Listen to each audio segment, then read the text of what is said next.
Welcome back, my friends. So the PlayStation Classic is still alive and kicking, and there's still a lot of cool stuff going on out there for it. You guys know me, I love the PlayStation Classic. It was a flop of a system when it first released, but the hacking and modding community has made this one of the best systems available as far as classics go, especially with all the stuff we could do with it. Now, we've looked at a few of these in the past, these True Blue Mini plug-and-play USB drives for the PlayStation Classic. No modding needed. You just simply plug this thing in and you got the games, right? So this is their newest version, the Overdose pack, 128 gigabytes. We've looked at some other ones in the past, the Fight pack, the Crackhead pack, all that craziness. I don't know why they name all this stuff, kind of weird, but it is what it is. This one includes over 200 games, supposedly. First time that they're doing 128 gigabytes with the official, I mean, I don't know how official you would call it, but the official True Blue Mini line of USB devices. You have a little description there just saying, hey, this contains over 200 of your favorite PlayStation 1 games. To me, that's debatable. I highly doubt all 200 of these are going to be my favorites, but we'll take a look in a moment. I did notice on the packaging, still the same, little box, but they changed the little thing on the side here. I believe it used to be like an official Sony logo on their PlayStation logo, so they changed that. It does explain how to use this thing. Just make sure the power is not plugged in the first time you plug this device in, or when you're removing it, unplug the power. But once you have this device plugged in and then you plug in the power, as long as you leave everything powered on, you don't remove anything, you can just use the system as normal. Press triangle and select to return to the main menu while playing your games. So let's go ahead and open this thing up, take a look at what it contains. And here we go, the same old dollar store special USB drive. They haven't changed that at all. It's just a higher capacity. Very cheap, very cheap feeling. But, for some people, this is a viable option. I have my preference. My preference is using something like this, a small, slim Samsung drive, and installing Auto Bleem and whatever games I want on it. But I understand some people don't have access or don't feel comfortable doing all that stuff, and they'd much prefer just buying, something like this and Soulja Boying it up and just plugging this into their system and having the games ready to go. I get it. Not judging you. More power to you. I just like to look at all these different options, give you guys as much information as possible. So there's that Overdose pack. That's it. Little cap on there. Boom. USB drive. Plug her in. It also comes with this USB hub. Very cheap. Doesn't have any weight to it, but it's there if you need it. So I have a pretty big list of PlayStation Classic videos that you can watch. I'll put the playlist in the description so you can kind of go through it if you so choose. But the one thing I like to do is have OTG support on my system, which is using an OTG cable like this and plugging in my USB drive in the back there via that port, and then plugging in my power here and being ready to go, and still being able to use two controllers in the front. If you haven't done OTG support, which is fairly simple, I do have a video tutorial on that, so take a look at that.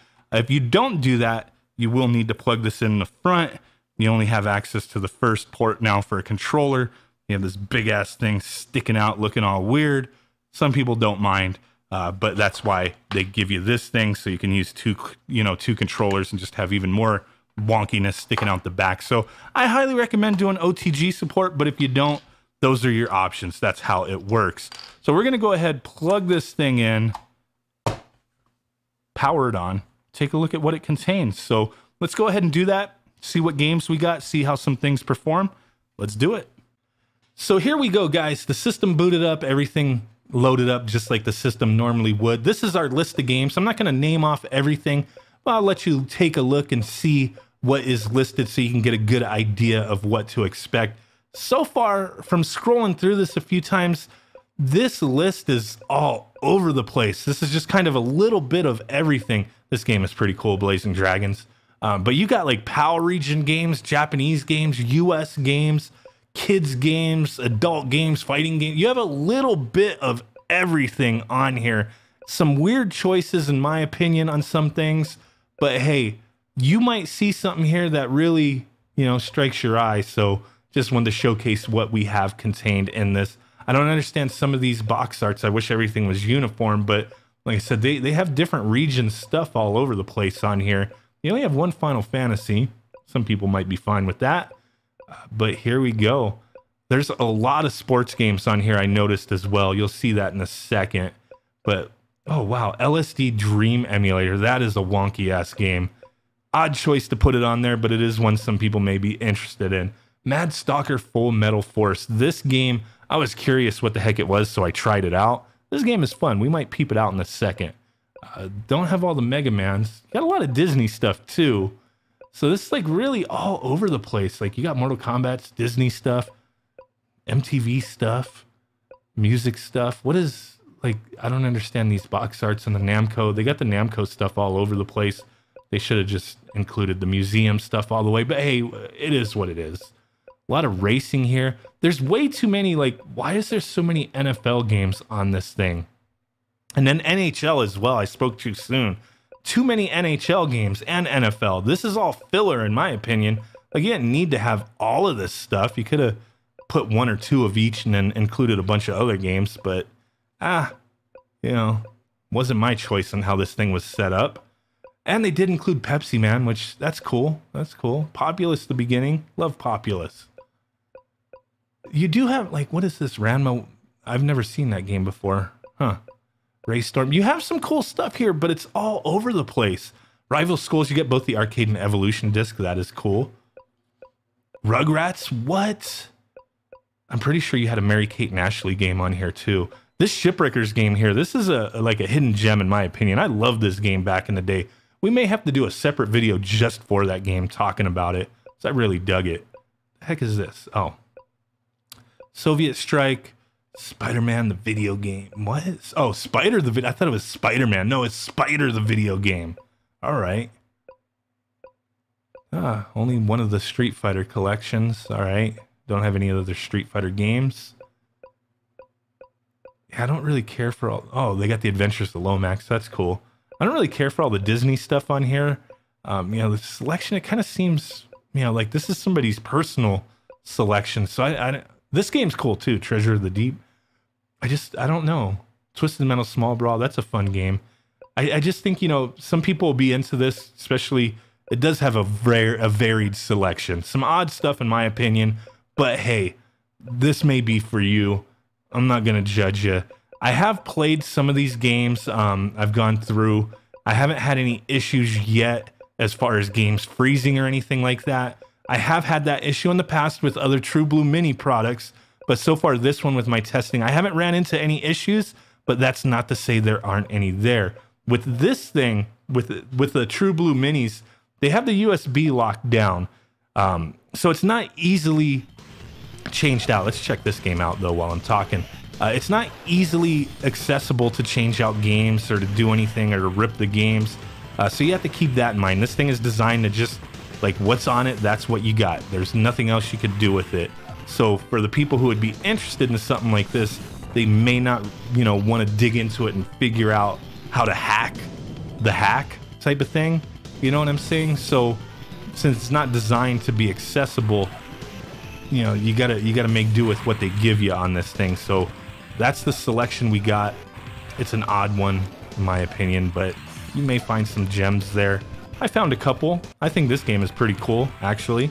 But there we go, that works. If we hit select and triangle, actually I want to play that a little more at another time. But that one was pretty cool. Mad Stalker Full Metal Force. Oh, and then we do have that Mary Kate and Ashley Magic Mystery Mall. That is cool. So let's check out one or two more games before we go. I just wanted to give you guys a heads up on what is on this thing so you can, you know, have an idea of what you'd be getting yourself into. This was sent to me for purpose of review from a company in China, sent to me direct from China. I'll put a link in the description from them where they're selling it. And, you know, if you're interested anyway, I know there's a few other places that have it available, but I don't see anywhere that's shipping from the US at this time with this newest pack. Oh man, slipped on a banana. But yeah, seeing Pepsi Man on here, I was like, man, like nice. They added a game that I actually like, even though I'm sucking at it right now. I can't talk and play a game at the same time, obviously. Jeez. But everything so far has been running well. But, you know, the honest thing I always had to talk about, you know, with this being sent to me, what have I purchased this myself? And I'm damn sure that's pretty obvious that I wouldn't. I have no real interest in these devices other than to share them with you guys. I prefer Auto Bleem, setting up my own, you know, build for my PlayStation Classic. And I have a lot of videos on that kind of stuff. Take a look at that playlist that I have linked in the description. Lots of tutorials, lots of reviews and things like that to give you a good idea on the things you can do with this system. But like I said earlier, I understand some people, you know, they prefer just having something plug and play, not having to worry about it. And hey, this may be a good solution for you. I just hope I gave you as much information as possible. I cannot test every single game, you know, thoroughly to let you know if there's any issues with these games. It's just the way it is. There's over 200 games. I cannot play them from beginning to end to see if they all function properly. For the most part on the PlayStation Classic, we haven't had too many issues with games not functioning. But just keep that in mind. It is a possibility that there could be some kind of unknown issue here. But hey, we're going to play this game at another time because I really do like Shipwreckers. But I just wanted to give you guys these impressions on this device. So hey, really do appreciate it. We're going to end it here. And with that said, I will catch y'all next time. Peace out, bye-byes, and boom. Bye!